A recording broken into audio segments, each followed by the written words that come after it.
We're talking about Katarina Johnson-Thompson, about to start the heptathlon in, less than half an hour's time now. And you just feel for her so much because of what's happened at previous Olympics. So she competed in 2012 when she, I think, came 13th, then 6th in 2016. Injury in the end got the better of things 3 years ago in Tokyo. And yet she's double world champion, but so far that Olympic medal has just eluded her. So she's got to put all that behind her, use it as motivation and try and go for gold or a medal this time. And what's more, it just shows how brutal this event is. In 2016, her high jump was good enough to win high jump gold. But in the heptathlon, it wasn't good enough for a medal.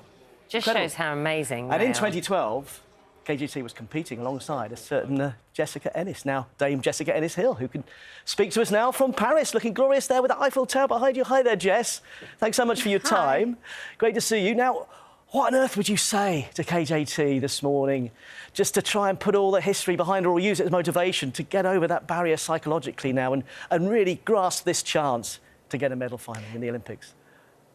It's a tough one. I think Kat's had such a fantastic career. You know, she's had 2 global titles. She's been on the global scene for such a long time. But as you said, the Olympic Games just hasn't gone the way that she'd expected. I think she knows what to do. She's massively talented, but the event is so brutal and it's about getting everything right and getting everything really consistent. And I really hope that she can do that this time and get on the podium. What about our main rivals then? Obviously another Brit in Jade O'Dowda going for Team GB as well. Jade O'Dowda's had a fantastic year. She's actually coached by my old training partner, John Lane, and he's done a brilliant job with, you know, bringing her to where she is now, her first Olympic Games. But I think on the global scene, rivals for Kat are obviously Nafi Thiam, the reigning Olympic champion, going for her 3rd consecutive gold medal, which is mind-blowing in an event like the heptathlon where so many things can go wrong. She's maintained that level for such a long time. Jess, morning to you. It's Charlie here in the studio. Love it. What an amazing shot that is. The Eiffel Tower behind you. It is incredible. Every time I see the Paris Olympics, it looks better every time. Some of the events, Matthew Hudson-Smith last night got the silver. We celebrate that. It was so close, wasn't it? Oh, gosh, we were screaming in the stadium.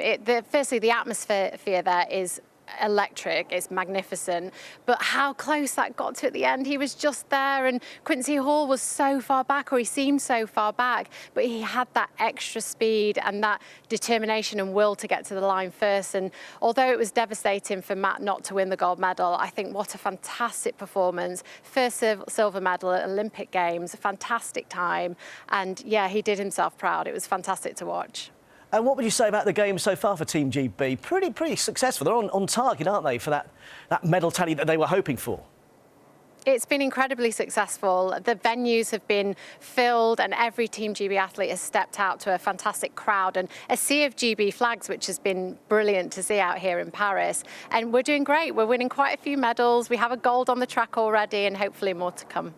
Jess, morning, it's Naga. I've got a couple of questions. One's very silly, but the first one is, when you're in Team GB and, you know, you have the commentators saying they're on track or they're doing really well, there's an expectation, how much of that feeds into the team? Because I know you're walking around and watching other events or, you know, training. How much of that feeds back to you guys?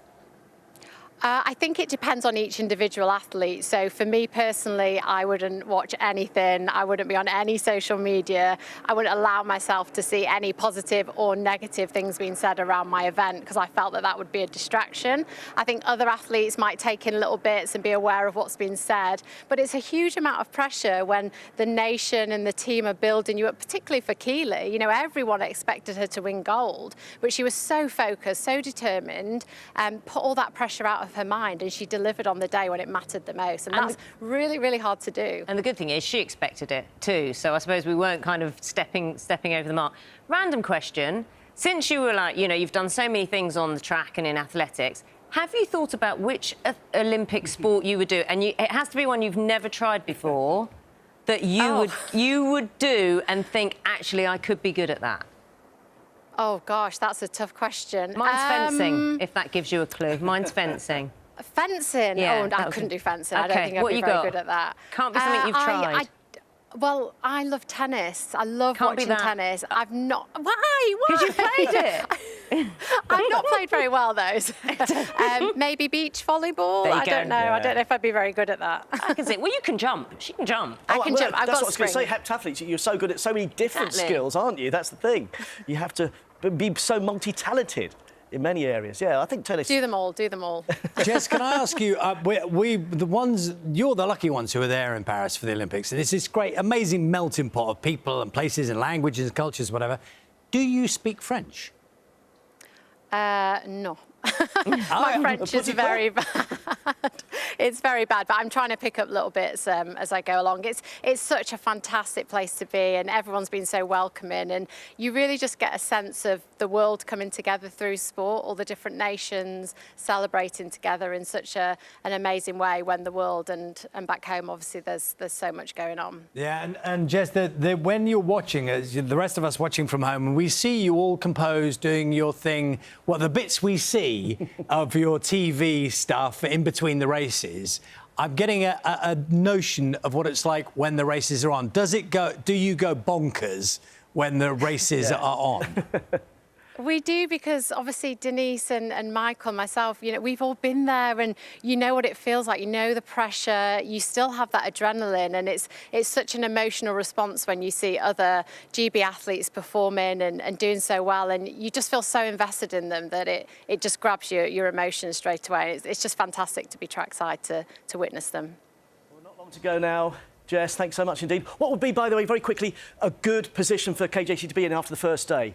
Obviously 2 days of events. What would you say? What do we need to look for? She's got a fantastic high jump, so hopefully she should gain some good points, but she really needs to be around about the top 3 after day 1. OK, fantastic, Jess. Thank you so much for your time. Thank you. Do you know, loads of Parisians have left